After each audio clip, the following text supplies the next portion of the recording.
ñu nañ leen bu baax jaajëfal leen ci ànd bi ngeen ànd ak seen site internet bi di Talibé Sonko TV li gën a fës ci bopp xabar yi dañ koy do rek ñetti sénégalais yi nga xamante ne rek arrêté nañ leen foofa ca diwaan bu Turquie ni ki dimanche bi ñu génn ginnaaw bi ñu doon amal nag jongante présidentielle yi xibaar bu nu mel suñu nattango bi ne suñu xibaar bu nu mel nag ki ko joxe di président ONG international bu Otra Africa di wéy ci turu Souleymane Aliou Diallo mbir mu mel nag suñu nattango yi l'observateur di war nañ koy bindaat ña ngay daal di xam ne que ñoom ñett ñooñu nag lañ leen toppee jamono ji du leen rek dul génn gi nga xamante ne rek génnoon nañ ko ngir dem ca ambassade ba daal di amal nag seen devoir civique maanaam daal di voté bu ñu ñëwee nag ci yoon bi rek lañ leen gis ñoom ñi nga xamante ne rek ay doomu Sénégal la ñu daal di wàcc nag tombé ci ab patrouille boo xamante ne rek police bu Turquie mi ngi ko doon def jamono ji nag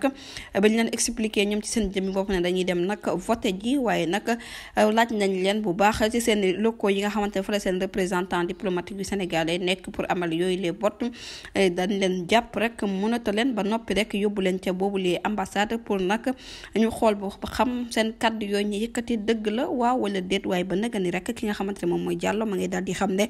naam sax nemmeeku nañ fa teewaayu sénégalais yu bari ca boobu lee bërëb waaye policiers yi ci seen jëmmi bopp daal ñoom jël nañ nag seen compatriotes yooyu seen lim toll ci ñett rek daal di leen yóbbu ba nag ni rek ñu ngi nekk en détention mbir mu nu mel nag ne nañ daal ñu ngay sakku ci sénégalais yi ñu daal di xam ne rek